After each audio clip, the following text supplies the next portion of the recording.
Good evening, everyone.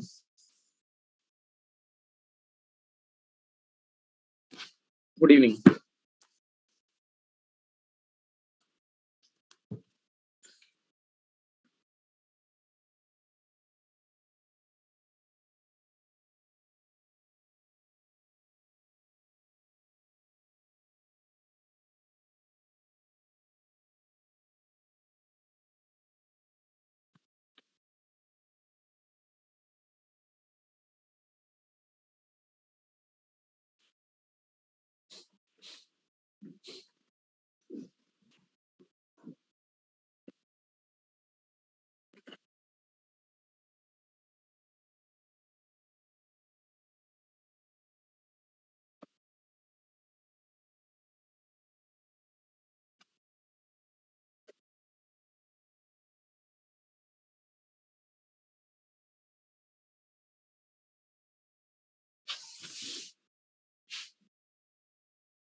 Right.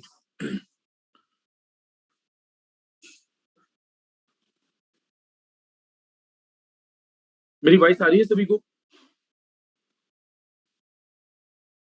एक second में voice check कर लेता हूँ।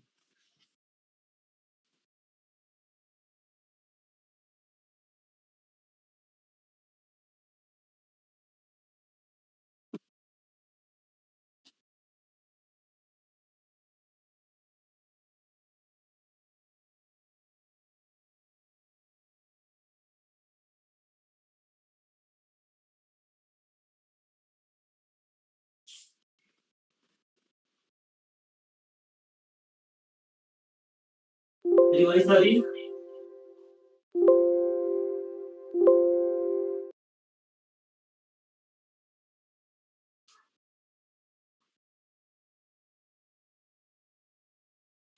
Fine. आ रही है।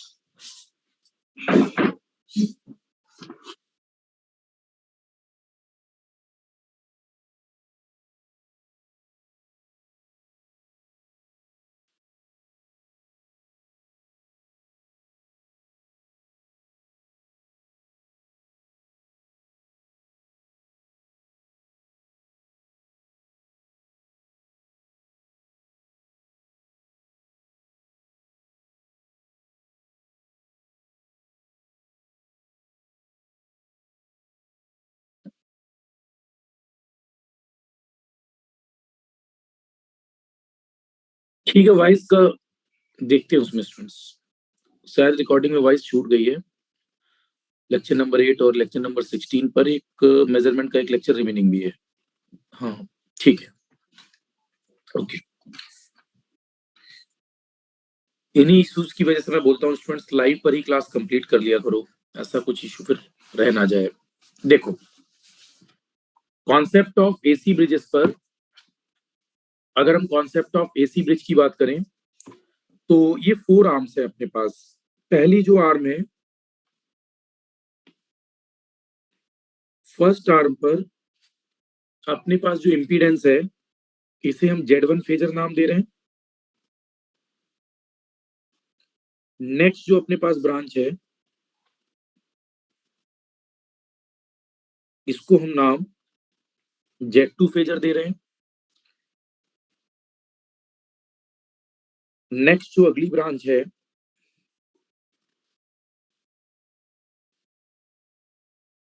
इसका नाम Z3 फेजर बोल रहे हैं। और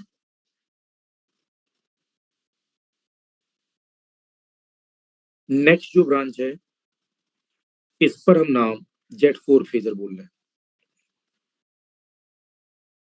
राइट, ये 4 आर्म्स आपने बना ली होंगी और इन 4 आर्म्स के साथ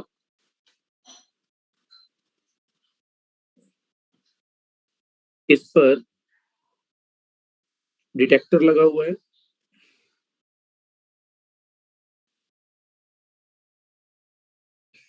और यहां अपने पास कोई एसी सप्लाई सिस्टम है।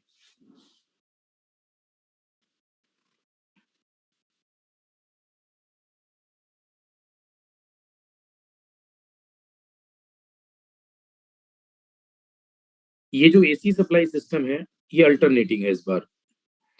मान लेते हैं this voltage is plus minus E phasor.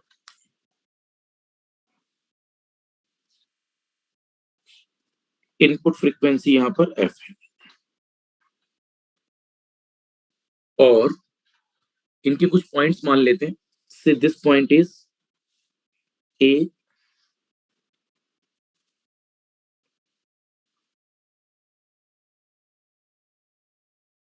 This point is B, this point is C and this point is D.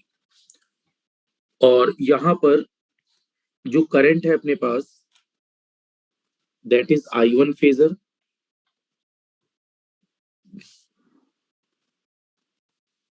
यहां करंट आई टू फेजर, यहां करंट आई थ्री फेजर और यहां current आई four phasor. इस Z1 पर बनने वाले voltage की value को हम लोग E1 बोल रहे हैं।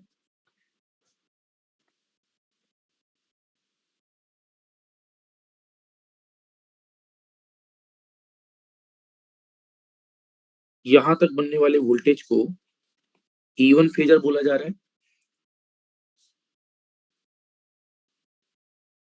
इस पर बनने वाले वोल्टेज को E2 फेजर,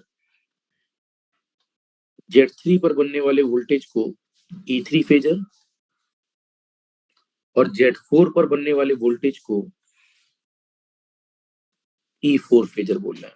राइट, लिखो यहां तक एक बार।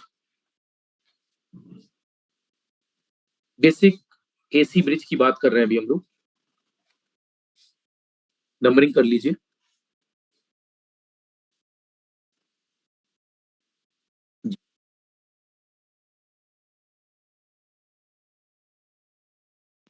समरी स्टूडेंट समझने के लिए लिखवाई थी, उसको लास्ट में फिर समराइज कर देंगे। पहले सारी बातें हम लोग अलग अलग सीख लें।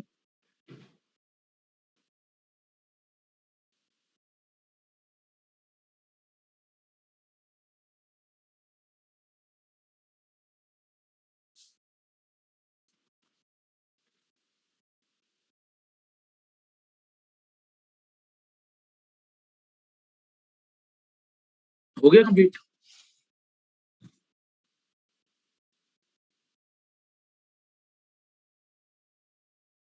कैमरा ऑन रखो आप लोग स्टूडेंट्स, फिर आप लोगों ने कैमरा ऑफ कर दिया।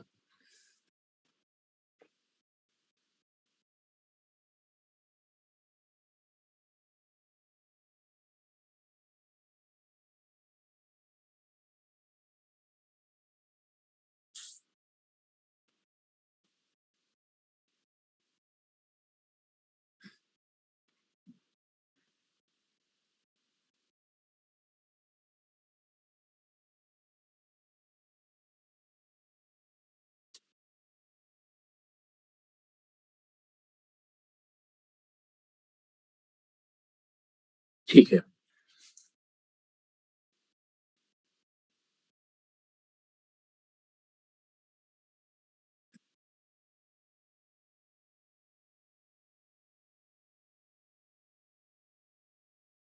अब देखो यहां से अगर हम लोग इस पर चेक करें, जी इमेजिन करेंगे आप सभी, एसी ऑलमोस्ट सभी ने पढ़ रखा है स्टूडेंट्स, और इतना सब जानते हैं कि अगर मैं पहली शाखा की बात कर रहा हूं Z1 फेजर, तो इसका बेसिक मतलब ये हुआ इस ब्रांच पर अपना इंपीडेंस का मैग्नीट्यूड है और उसका कुछ एंगल है, तो इस एंगल को हमने थीटा वन मान लिया। इसी तरह अगर मैं Z2 फेजर की बात करूं तो इसका मतलब है mod Z2 angle theta two. इसी तरह अगर मैं Z3 फेजर की बात करूं तो इसका मतलब है मॉड Z3 थीटा थ्री। और अगर Z4 फेजर की मैं बात करूं तो इसका मतलब है mod Z4 into theta four. ये जनरल एजम्पशन हो गया अलग अलग ब्रांच के इंपीडेंस पर। ध्यान देना, यहां पर जो पहली ब्रांच है इसको हम लोगों ने अननोन माना है। हम मैक्सिमम सभी ब्रिजेस में इस फर्स्ट ब्रांच को अननोन ब्रांच मानकर चल रहे हैं, दिस इज अननोन। Z1 वाली ब्रांच क्या अपने पास अननोन है, ये अज्ञात है। बैलेंस करते समय हम इस अननोन ब्रांच की बात कर रहे हैं, राइट। अब हमें एनी हाउ इस Z1 की वैल्यू को कैलकुलेट करना होगा।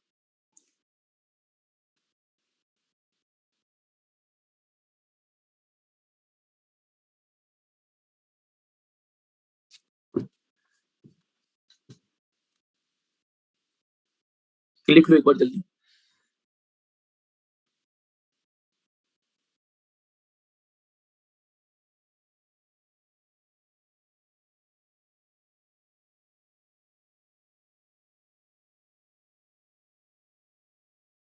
फाइन। अब देखो,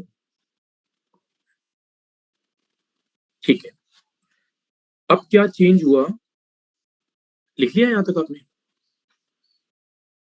जस्ट अभी क्लास स्टार्ट की है student. Z1 Z2 Z3 Z4 4 arms हैं, उस पर अपनी तरफ से आपने करंट एलोकेट की है I1, यहाँ I2, यहाँ I3 और यहाँ I4, राइट।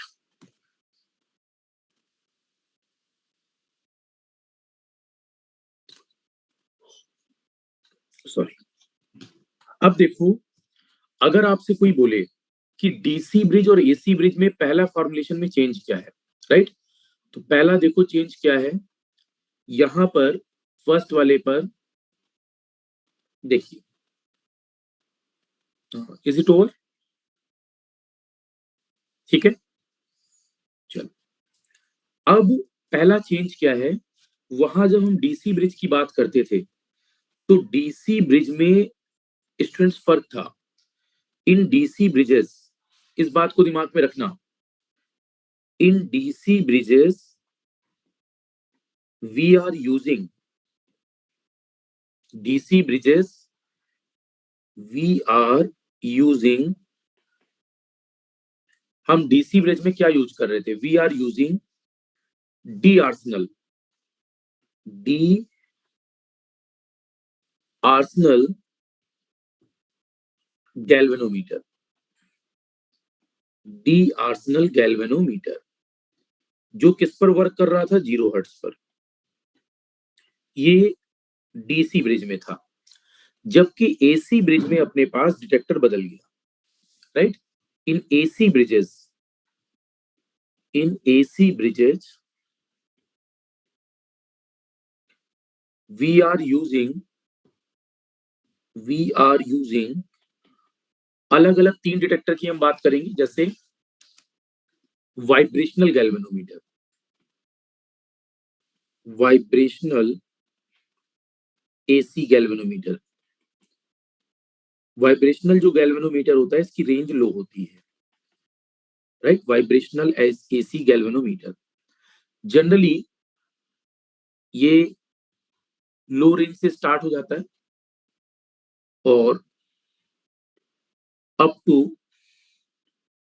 250 हर्ट्ज तक इसका यूज हम लोग प्रेफर करते हैं। और सप्लाई फ्रीक्वेंसी अपने पास कितनी है, 50 हर्ट्ज, तो बेसिक पर 250 हर्ट्ज तक के लिए बेटर रहता है।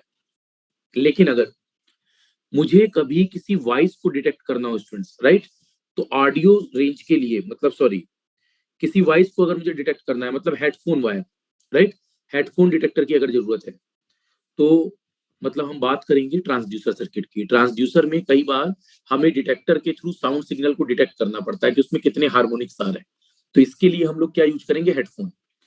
तो अगर डिटेक्टर हमारे पास हेडफोन और टेलीफोन वायर डिटेक्टर, हेडफोन और टेलीफोन वायर डिटेक्टर है, तो इसके थ्रू हम लोग generally up to 3 kilo hertz 5 kilo hertz तक बातें कर लेते हैं। 3 किलो हर्ट्ज तक जनरली 5 किलो हर्ट्ज तक बातें कर लेते हैं। कब तक, हेडफोन या टेलीफोन वायर डिटेक्टर में, ठीक है।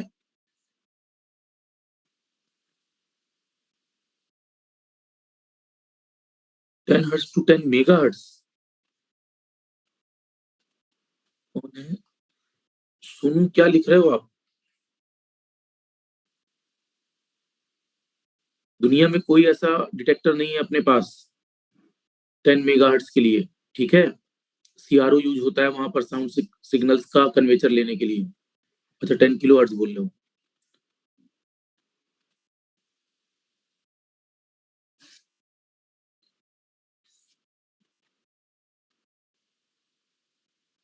अब हेडफोन और टेलीफोन वायर डिटेक्टर, हाँ 3 किलोहर्ट्ज 5 किलोहर्ट्ज तक बस। अब अगर हमें, देखो आयुष क्लास में हेलो कह रहा है सबको,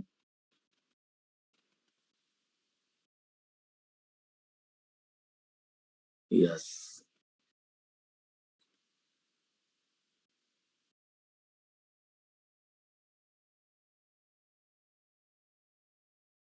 राइट। नेक्स्ट, अब यहां पर हेडफोन और टेलीफोन वायर डिटेक्टर पर अप टू 3 किलोहर्ट्ज मैंने बोला।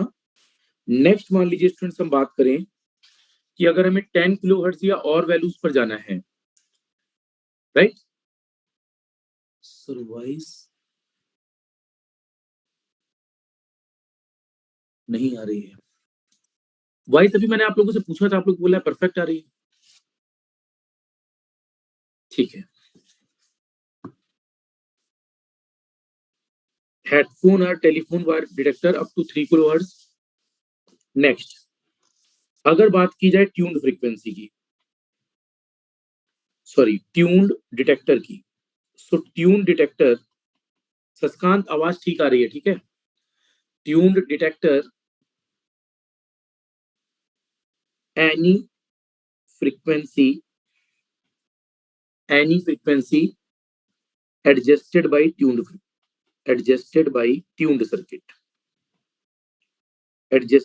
tuned circuit, जनरली 100 किलोहर्ट्ज तक हम बात करते हैं, अप टू 100 किलोहर्ट्ज, राइट। इतने तक की डिटेक्शन की हम लोग बात करते हैं।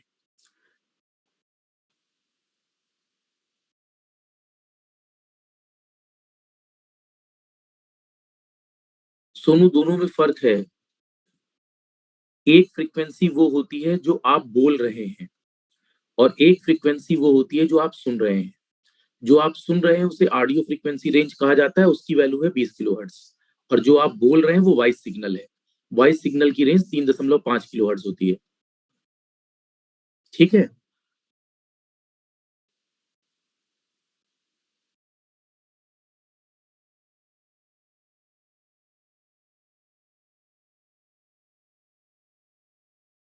ठीक है, तो जनरली स्टूडेंट्स हेडफोन और टेलीफोन वायर पर देखो 3 तरह के डिटेक्टर की मैंने बात की। वाइब्रेशनल एसी गैल्वेनोमीटर को कुछ बुक्स लिखती हैं 5 हर्ट्ज से 1000 हर्ट्ज तक, राइट। बट जनरली जो पुराने मेथड है उसमें 250 हर्ट्ज तक की लिमिटेशन होती थी। इसी तरह हेडफोन और टेलीफोन वायर डिटेक्टर में कुछ बुक्स इसको 10 किलो हर्ट्ज तक लिखती हैं, बट जनरली जो प्रेफरेंस है वो वॉइस सिग्नल तक होती है, दैट इज अप टू 3 और 3.5 और 4 किलो हर्ट्ज, राइट। तो मैंने वही डाटा लिया है जो हमारे पास किताब में यूज होगा, कोई भी नेट का डाटा यहाँ पर नहीं उठाएंगे स्टूडेंट्स, राइट, इससे बचेंगे। मैंने आपको मेगर में भी ये बात बताई होगी, स्पीड ऑफ मेगर में हम 160 आरपीएम ही यूज करेंगे, किसी नेट के डाटा में 220 मिलता है तो उसको नहीं लेंगे, राइट। आपको वही डाटा यूज करना है जो बुक यूज कर रही है। नेक्स्ट, ट्यून डिटेक्टर का मतलब क्या है जरा सुनिए। ट्यून डिटेक्टर का मतलब होता है एलसी सर्किट, एल और सी लगा होगा, इसके द्वारा आप कोई भी फ्रीक्वेंसी बना सकते हैं। बट ये डिमांड जो करता है एलसी सर्किट, इसमें ट्यूनेबल नॉब होती है और एल और सी का पहले कैरेक्टराइजेशन होता है। तो ट्यून डिटेक्टर हम तभी यूज करते हैं जब हमारे पास रिक्वायरमेंट होती है किसी पर्टिकुलर स्पेशलाइज्ड फ्रीक्वेंसी की, तब हम लोग यूज करते हैं ट्यून डिटेक्टर। 10 किलो हर्ट्ज पर परफेक्ट वर्क करता है, 100 किलो हर्ट्ज तक भी इससे वर्क करा लेते हैं। मेगा हर्ट्ज का डिटेक्शन स्टूडेंट्स यहाँ पर नहीं करते हैं हम लोग, क्योंकि हमारी रिक्वायरमेंट मैक्स टू मैक्स मैं बोल रहा हूँ। जब भी हम बात करेंगे तो हम यहाँ पर बेसिक ऑडियो सिग्नल तक की बात करेंगे, max to max audio signal, right. इससे ऊपर की रेंज पर नहीं जाएंगे। हम यहाँ कोई कम्युनिकेशन नहीं स्टेब्लिश कर रहे, हम यहाँ पर केवल किसी इनपुट सिग्नल का डिटेक्शन कर रहे हैं, राइट। तो इस डिटेक्टर पर रेंज की बात कर रहे हैं, ओके। अब यहां देखो बैलेंस कंडीशन पर क्या होना चाहिए। पहला डिफरेंस सबको क्लियर हुआ क्या? डीसी और एसी ब्रिज में, डीसी में कौन सा डिटेक्टर था, मेरे साथ बोले, डी आर्सनल डिटेक्टर, राइट, जो डीसी के लिए था 0 हर्ट्ज। यहाँ कैसा डिटेक्टर है? AC vibrational galvanometer. यहाँ डिटेक्टर कैसा है? एसी वाइब्रेशनल गैल्वेनोमीटर, जो 50 hertz, 45 hertz, 60 hertz, 100 hertz, 200 hertz, इन सब पर काम करेगा। और अगर हमें कोई वॉइस सिग्नल को फैच करना है तो बेटर है फिर हमारे पास कौन सा वर्जन, हेडफोन और telephone wire detector, right. Headphone और टेलीफोन के बाद अगर और रेंज बढ़ानी है तो बेटर है ट्यून्ड फ्रीक्वेंसी। ट्यून्ड का मतलब है एलसी सर्किट, और एलसी सर्किट पर हमारे पास जैसी डिजायर्ड रेंज चाहिए वो आप बना सकते हैं। जनरली 100 किलोहर्ट्ज तक हम लोग इसकी डिजाइनिंग करते हैं। अब Z1 की बात की जाए, Z2 की बात की जाए, Z3 और Z4, तो देखो स्टूडेंट्स, मैंने Z1 को मान लिया था Z1 फेजर का मान मॉड Z1 एंगल थीटा 1। इसी तरह Z2 का मतलब दिस था, Z3 का मतलब दिस, Z4 का मतलब दिस। तो अगर मैं आपसे बोलता हूं कि परिपथ बैलेंस ब्रिज कंडीशन में आ रहा है एट, हाँ सप्लाई भी स्टूडेंट्स, हाँ very good very good, supply भी एसी है। दिस इज ऑब्वियस कि हम एसी ब्रिज पढ़ रहे हैं तो सप्लाई एसी है। वहां पर मेंशन कर दिया था फ्रीक्वेंसी और ई, तो वो बाय डिफॉल्ट है, राइट। ये बात बोलने वाली नहीं है कि सप्लाई हमारे पास एसी होगी, राइट। ओके, अब at balance bridge condition, at balance bridge condition, देखो बैलेंस ब्रिज कंडीशन में आमने सामने वाली सम्मुख भुजाओं का गुणनफल आपस में बराबर होना चाहिए। तो Z1 और Z4 का प्रोडक्ट किसके बराबर होगा, Z3 और Z2 के प्रोडक्ट के, राइट। तो आप this into this and this into this equal होने चाहिए। तो जब आप ये बात बोलोगे तो at balance bridge condition, students wait, at balance bridge condition, ये बात जब आप बोलोगे कि दिस इंटू दिस बराबर दिस इंटू दिस होना चाहिए, तो क्या ये श्योरिटी है कि डिटेक्टर पर बहने वाली करंट भी जीरो होगी उस समय, डिटेक्टर पर बनने वाला पोटेंशियल डिफरेंस जीरो होगा, ये वाली करंट ही यहां वाली करंट होगी, और यहां वाली करंट I3 ही I4 होगी बैलेंस ब्रिज कंडीशन पर, एक्सेप्टेड। I1 ही किसके इक्वल होगा, I2 के, I3 ही किसके इक्वल होगा, I4 के, राइट। और फेजर बनाते समय इधर इधर इधर E1 की जो वैल्यू है, क्या वो E3 के इक्वल आनी चाहिए अगर विभवांतर जीरो है, बोलते जाओ स्टूडेंट्स। और E2 की वैल्यू E4 के इक्वल आनी चाहिए, यस। अरे कम से कम फेशियल एक्सप्रेशन देते रहो, हाँ या ना, लिखने को नहीं बोल रहा हूं आप लोगों से। कैमरा ऑन इसीलिए करवाया था, ठीक है।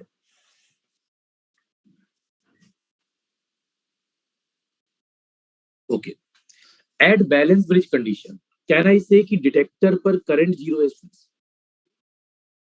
बताइए, बैलेंस ब्रिज में डिटेक्टर में बहने वाली करंट जीरो होगी, राइट। और अगर डिटेक्टर पर बहने वाली करंट जीरो है तो अब बताइए, आप सोचकर बताएं मुझे, क्या I1 फेजर और I3 सॉरी I2 फेजर अलग अलग होंगे, सेम होंगे? I1 और I2 की बात कर रहा हूं यहाँ, I1 और I2 सेम होंगे,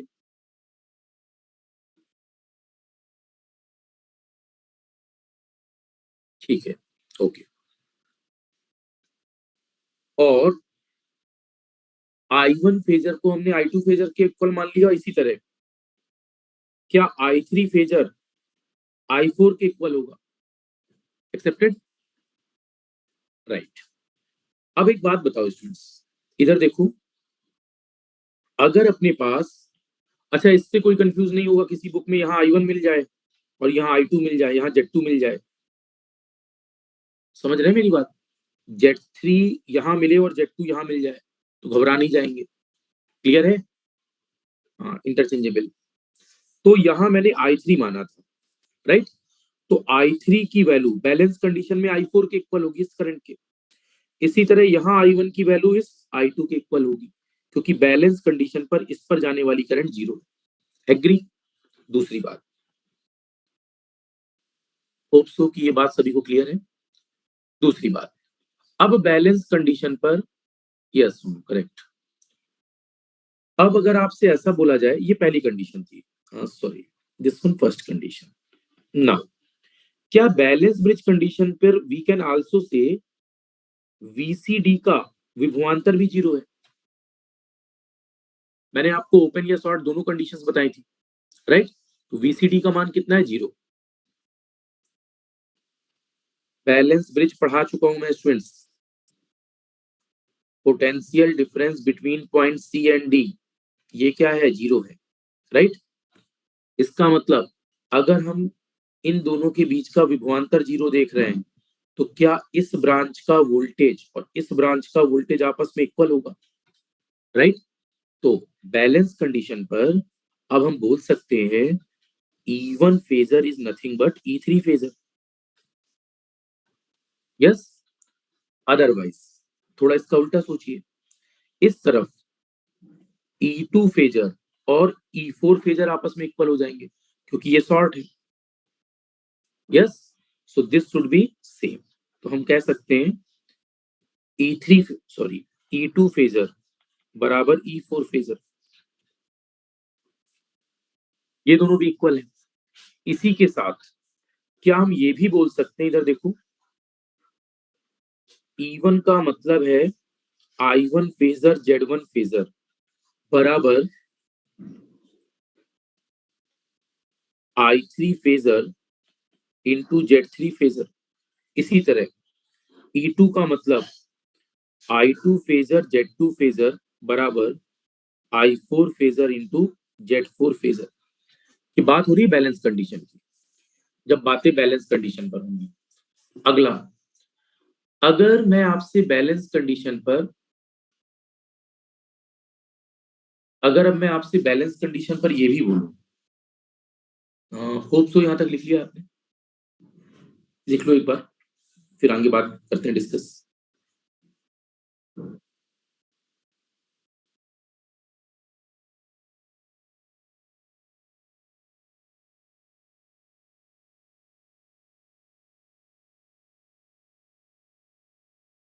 फाइन।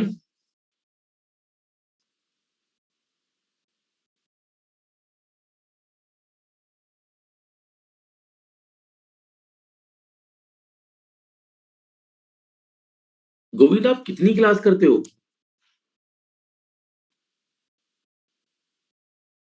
सुबह 7 से शाम 7 तक तो समझ में आता है, सारी क्लास मिस है आपकी।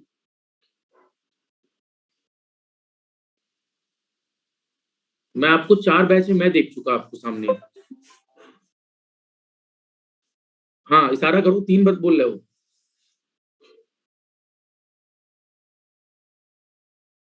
4 बैच।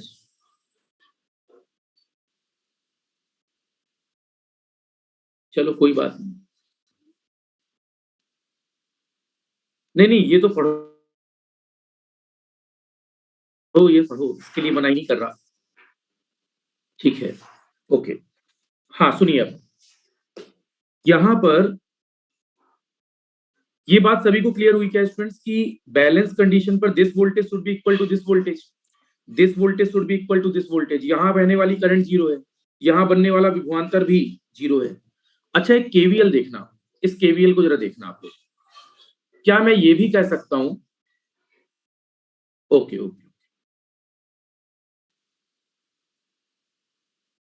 इस तरफ से जो वोल्टेज बना और जो इस तरफ से वोल्टेज बना, इधर देखो केवीएल, आप ऐसे चले और आपने ऐसे केवीएल लगाया, राइट? तो क्या मैं बोल सकता हूं E1 प्लस E2, देखो इधर, E1 plus E2 minus E बराबर जीरो। E1 प्लस E2 बराबर E नहीं हो जाएगा?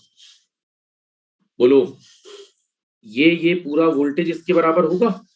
इसी तरह एक बार आप इस पाथ में घूम जाओ तो ये भी E के बराबर होगा। तो E3 प्लस E4 का सम इस E के बराबर होगा। यस, अरे E1 ही तो E3 है स्टूडेंट, E2 ही E4 है बैलेंस कंडीशन पर। तो चाहे इधर घूम जाओ चाहे नीचे वाले में घूम जाओ, बात तो एक ही है। Okay, thank you. देखो, इसका मतलब देखो इसकी जरूरत कहीं जो भी लिख रहे हो कि सर इसकी जरूरत पड़ेगी क्या, जरूरत का मतलब ये है स्टूडेंट्स, कम से कम एक दो फेजर हम लोग बनाकर देखेंगे, right, 1 or 2 phasor, so that at least basic clarification हो। मेंस पर नहीं है एग्जाम के point of view, but at least एक दो देखेंगे लास्ट में। चलो अब यहां पर E1 फेजर प्लस कौन सा था ये सामने वाला E2, E1 phasor plus E2 phasor, this one, E1 plus E2 बराबर इस E के, E1 प्लस E2 बराबर E फेजर सप्लाई के बराबर, एक तो ये आया। दूसरा E1 ही किसके बराबर है, E3 के, और E2 ही किसके बराबर है, E4 के। इन दोनों का फेजर सम भी E के बराबर आना चाहिए, राइट। ये केवीएल लगाकर देखा हमने, पहले लिख लो फिर मैं एक बार केवीएल वहां ऊपर लगा देता हूं।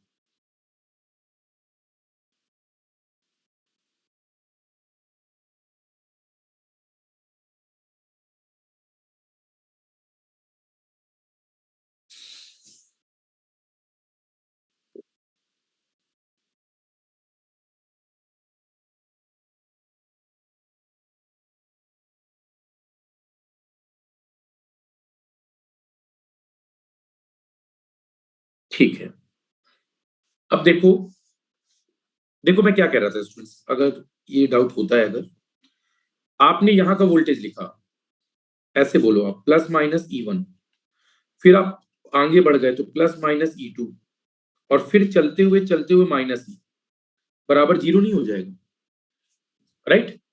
नवीन क्लियर है यहां तक?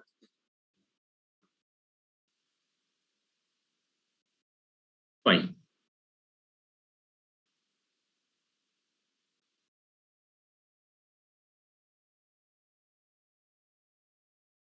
वीडियो कुछ लैग कर रहा है, हाइलाइटर तुरंत मत हटाइए, ओके, ठीक है, ओके।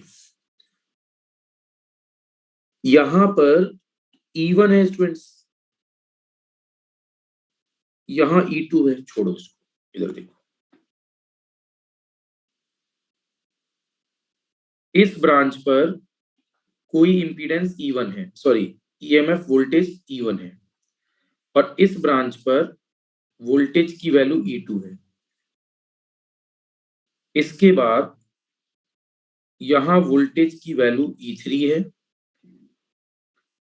यहां वोल्टेज की वैल्यू E4 है।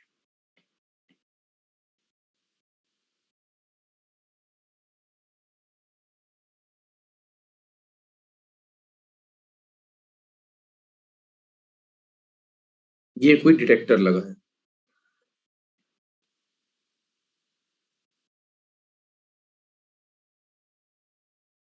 और मैंने आपसे कहा यहां सप्लाई वोल्टेज लगा है, ये सप्लाई वोल्टेज है प्लस माइनस ई फेज, ऐसा कुछ था नहीं इसमें। आप यहां से देखो,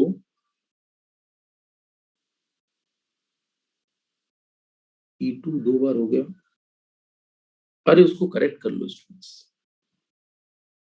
ठीक है,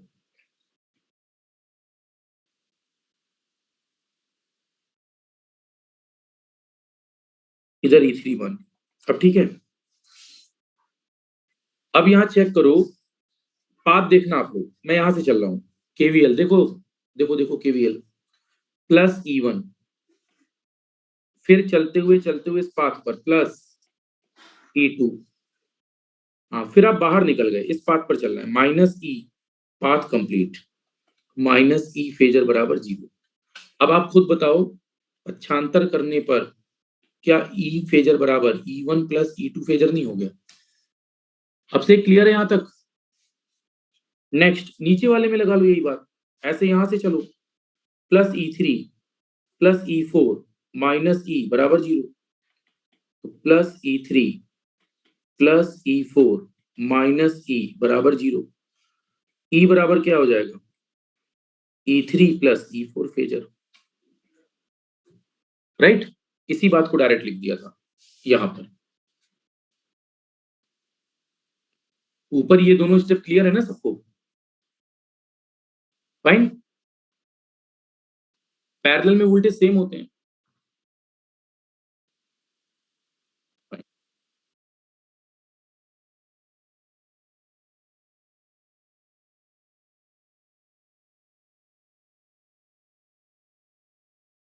जिनको दिक्कत हो केवीएल में वो फिगर पर देख सकते हैं, राइट। इतनी बातें जनरल थी बैलेंस के लिए। अब स्टार्ट करते हैं। मैं ऊपर वाले फिगर को एक बार कॉपी कर लेता हूं, इसकी जरूरत हमें भी पड़ेगी।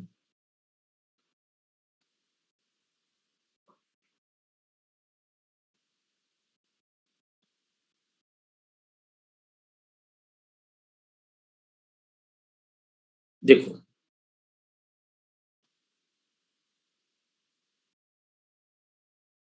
यहां पर स्टूडेंट्स, अब अगर मैं इस फिगर की बात करूं तो देखो, इस फिगर पर आप अगर बैलेंस कंडीशन लगाएं तो बैलेंस ब्रिज कंडीशन में आमने सामने वाली E1 बराबर E3 कैसे इक्वल है।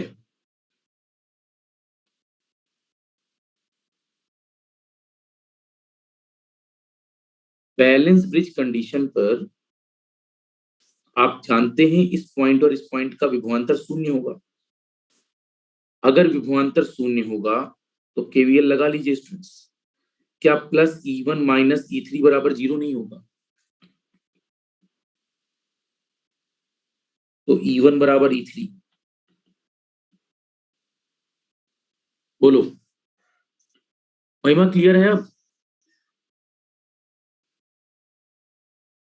आप लोग की ब्रांच है स्टूडेंट्स, आप लोग ये बेसिक बातें कहां से भूल जाते हो। मैंने दोनों प्रूफ दिए होंगे आप लोगों को पढ़ाते समय। अब वो प्रूफ यहां भी चाहोगे तो उसका कोई मतलब नहीं है। पढ़ना जो है वो पढ़ाने दो अब, ठीक है। वीसीडी 0 होता है, कई बार बता चुका हूं। ओके, चलो। अब देखो, सॉरी, अब यहां पर,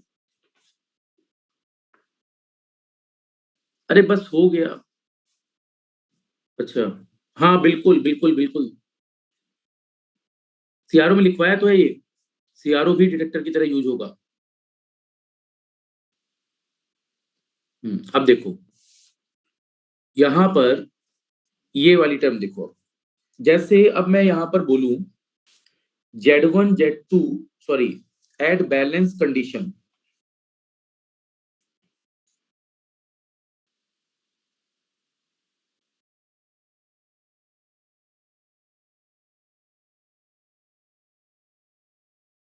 एट बैलेंस ब्रिज कंडीशन, आमने सामने वाली ब्रांच का इंपीडेंस का मल्टीप्लीकेशन इक्वल होगा। तो Z1 phasor into Z4 phasor का प्रोडक्ट किसके equal students? Z2 phasor into Z3 phasor. सब मेरे साथ देखिए, इन दोनों आमने सामने वाली भुजाओं का गुणनफल Z1 इंटू Z4 और Z2 इंटू Z3, राइट, का प्रोडक्ट आपस में इक्वल होना चाहिए।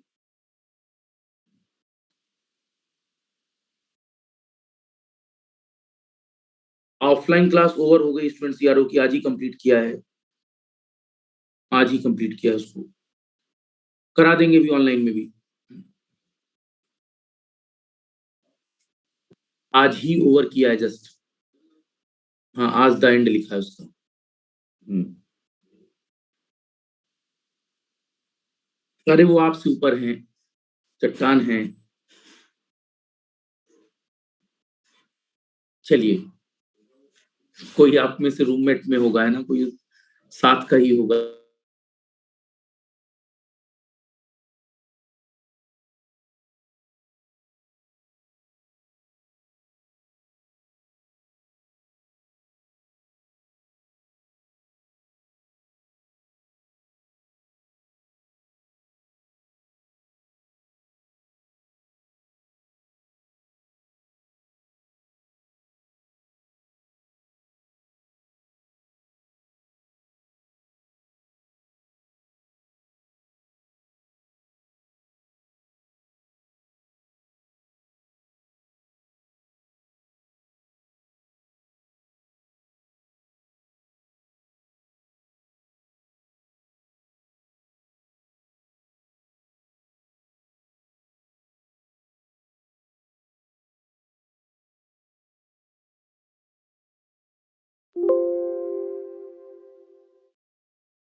Okay sorry.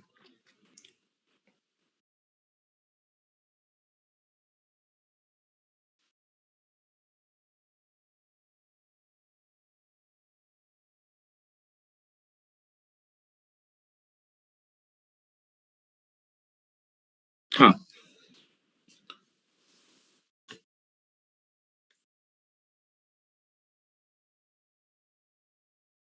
ठीक है, अब देखो,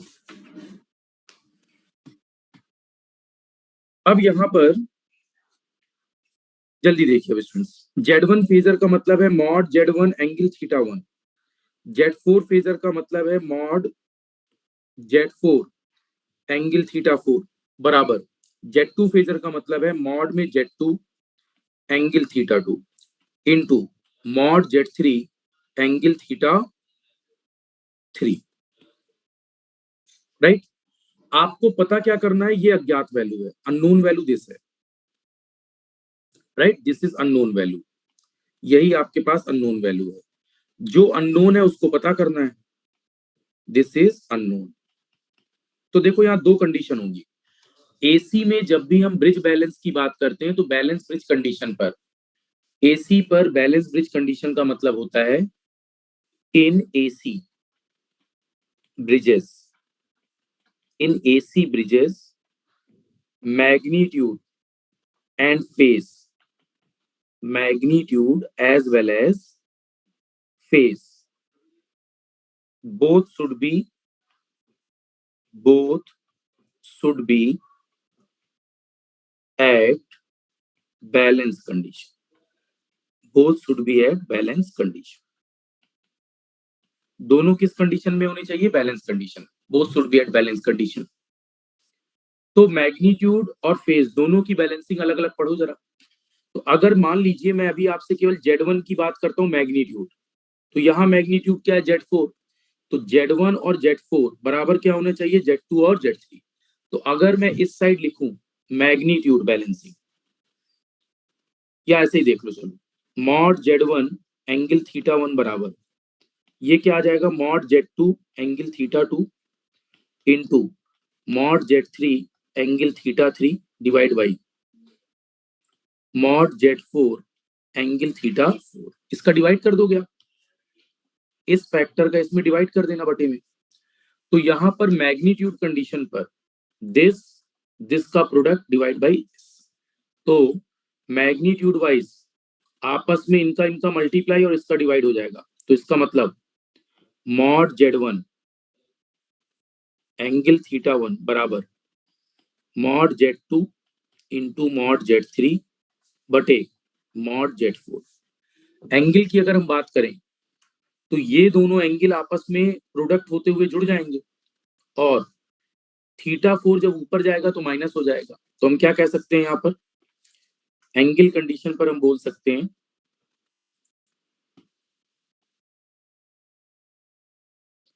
एंगल कंडीशन पर हम बोल सकते हैं थीटा 2 प्लस थीटा 3 आपस में जुड़ गए, और ये वाला माइनस हो गया, माइनस का थीटा 4। अगर मैं कंपैरिजन करूं आपस में, जी यहां पर अगर तुलना की जाए तो Z1 बराबर क्या आ रहा है स्टूडेंट्स, मॉड Z1 बराबर आ रहा है mod Z2 into mod Z3 upon mod का Z4। और अगर एंगल कंडीशन की बात करें तो एंगल कंडीशन पर थीटा 1 बराबर, एंगल ऑफ थीटा 1 बराबर theta 2 plus theta 3 minus theta 4।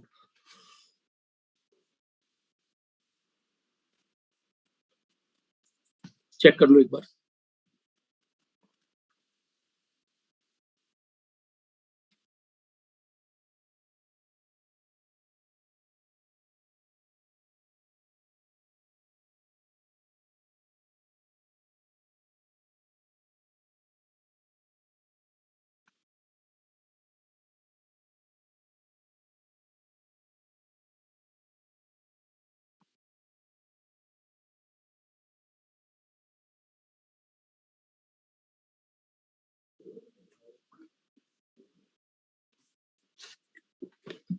Magnitude as well as phase both should be balance. अलग अलग भी देख सकते हैं दोनों को।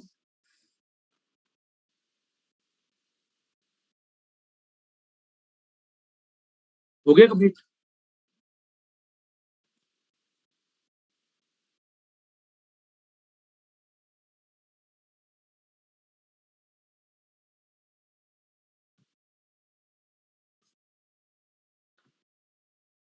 हाँ, दोनों को अलग अलग भी लिख सकते हो।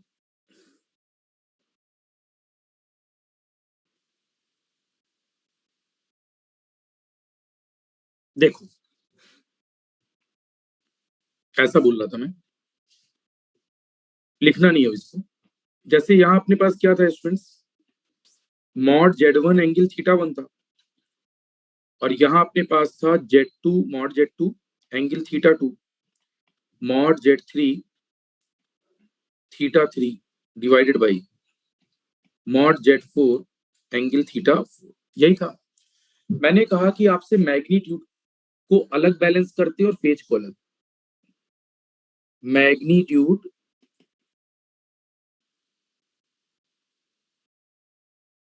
मैग्नीट्यूड बैलेंसिंग, अगर मैग्नीट्यूड की बैलेंसिंग की बात करें, और यहाँ फेज बैलेंसिंग।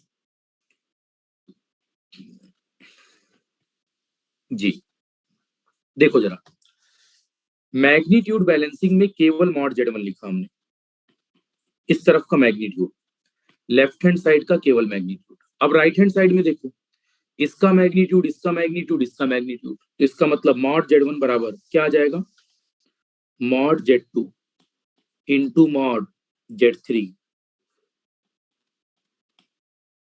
डिवाइड में मॉड Z4। इसी तरह जब केवल आप एंगल कंडीशन को लोगे तो दिस एंगल बराबर दिस इंटू दिस बटे दिस, राइट। तो एंगल कंडीशन का मतलब हो जाएगा एंगल θ1 बराबर angle θ2 into angle θ3 divided by angle θ4।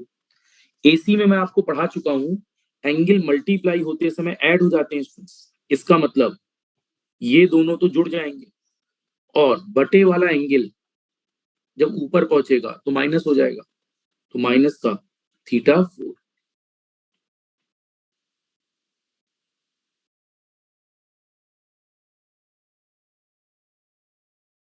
तो ये कंडीशन आ जाएगी, चाहे ऊपर से लिखो चाहे ऐसे लिखो, दोनों बातें सेम है, राइट।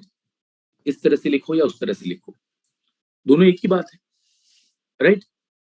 लेकिन ऑब्जेक्टिव में पूछा जाता है in AC bridge, balancing condition should be used only for magnitude, only for phase, both. तो answer should be both, magnitude as well as phase, दोनों की बैलेंसिंग होनी चाहिए। ऐसा नहीं है कि एंगल को छोड़ देते हैं, right. Angle should also be considered. अब स्टूडेंट्स, ऑब्जर्वेशन करते समय मुझे ये बताओ, अगर मेरे पास मान लो यहां पर मैं बातें कर रहा हूं आपसे कि इंपीडेंस का मान, यस पहला कंक्लूजन, मान लो बैलेंस कंडीशन में Z1 का मान लिखो, सपोज Z1 का मान, जो Z1 फेजर है, इसका मान कुछ जो भी आया, मैग्नीट्यूड कुछ भी हो, मॉड Z1 एंगल अपने पास आया θ1 पर, मॉड Z1 एंगल θ1 का मान 0 आया, राइट। मैं क्या बोल रहा हूं समझना, मैंने बोला, आप ऐसे समझो, θ1 का मान अगर 0 आ रहा है तो 0 होने का मतलब एलिमेंट कौन सा है, वोल्टेज और करंट के बीच का एंगल अगर 0 है, इसका मतलब प्योर आर, प्योर रेजिस्टेंस। अगर मान लो θ1 का मान आता +90, हाँ बोलो, वोल्टेज और करंट के बीच का एंगल अगर +90 है स्टूडेंट्स, +90 का मतलब वोल्टेज अपॉन करंट V/I।